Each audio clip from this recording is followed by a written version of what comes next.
मुंबई विशेष करून MMR रिजनसाठी आणि पिण्याचं पाणी असेल,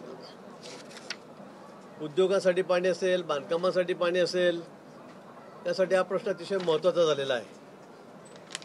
आणि म्हणून गेल्या आठवड्यामध्ये माननीय मुख्यमंत्री महोदयांनी या संदर्भामध्ये एक मोठी विस्तृत बैठक घेतलेली होती.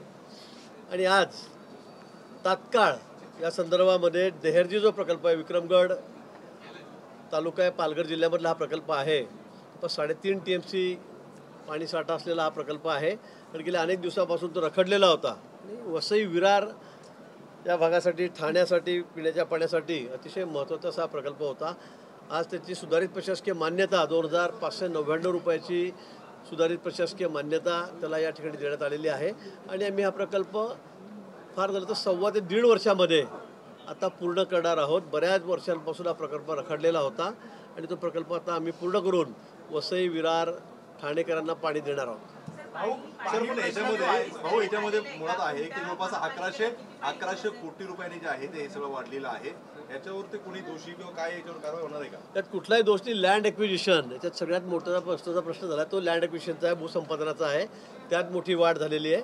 आणि DSR प्रमाणे म्हणजे ते रेट इतक्या वर्षामध्ये जे वाढत चाललेले आहेत 10% त्यामुळे ही किंमत याची प्रकल्पाची वाढलेली आहे. त्यामुळे कोणावर कारवाई करण्याचा किंवा याच्यात चुकीचं आहे असा कुठलाही विषय नाही.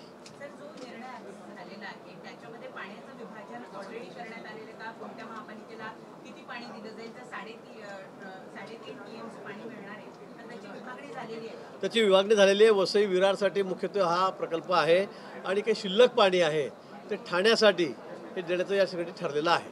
मुंबई महानगरपालिकेची पण गेले कित्येक वर्ष ओरड आहे की नवीन कुठलाही प्रकल्प आलेला नाही. 11 धरण MMR रिजनमध्ये आता आपले प्रलंबित आहेत.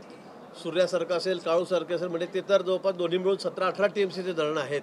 मला वाटतं हे धरण जोपर्यंत पूर्ण होत नाही 11 धरणं तोपर्यंत MMR रिजनला आपण पूर्ण पाणी देऊ शकणार नाही. बांधकामाला विशेष करून MIDCला हे सिडकोला हे आपण पाणी देऊ शकणार नाही, ही वस्तुस्थिती आहे.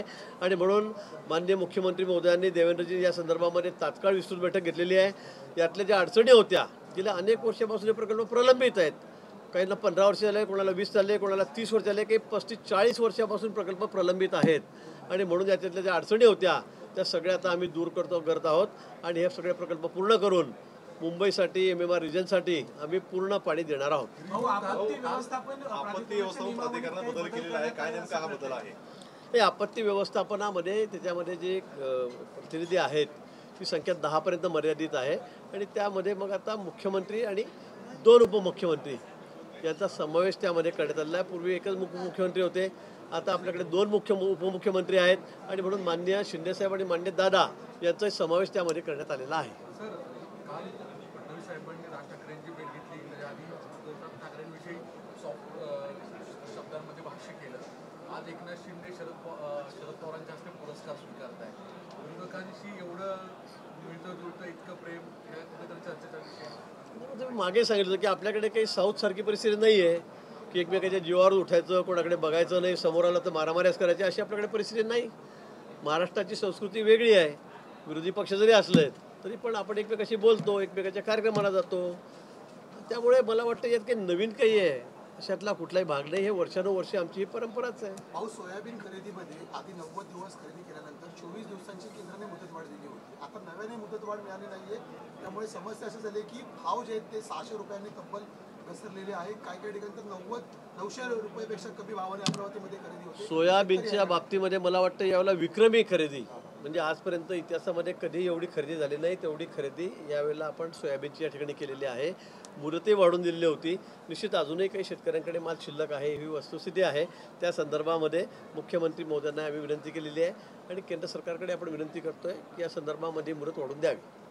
खासगी व्यवसायांच्या निवडणुकी संदर्भात काही चर्चा झाल्याचं कळते. राष्ट्रवादी आणि शिवसेनेच्या मंत्र्यांना अजून सहाय्यक नेमण्यात आले नाहीत असं देखील कळतं. सर्व मंत्र्यांना त्यांची जी मागणी होती, जी योग्य होती, जी योग्य असेल त्याप्रमाणे माननीय मुख्यमंत्री महोदयांनी आज सर्वांना स्वीय सहाय्यक वगैरे सगळे जे पदं आहेत त्यांच्याकडे जी मागणी होती, जे रिक्त आहेत ते सह्या करून मला वाटतं फाईल पुढे दिलेले आहे. अनेक योजनांना स्थगिती दिलेली आहे, त्यामुळे कुठेतरी शिवसेनेची नाराजी आहे की त्यांच्या काळात सुरू झालेल्या योजनांना स्थगिती मिळेल. कुठल्या असेल किंवा आनंद शिदा असेल, तीर्थयात्रा योजना आहे.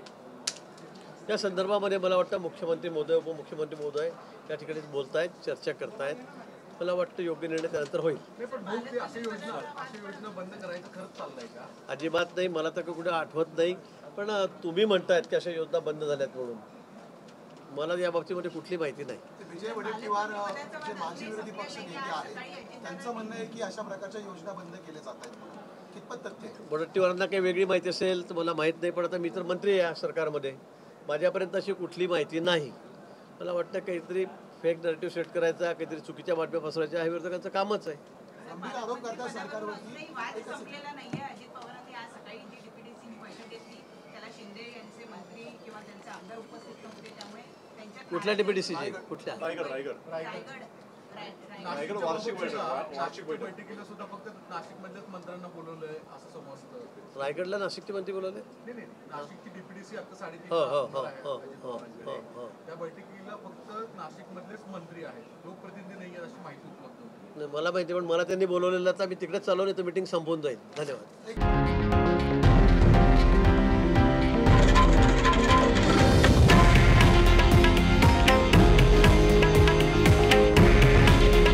हे आहे देशातील नंबर 1 न्यूज नेटवर्क आणि आपण पाहत आहात TV9 मराठी.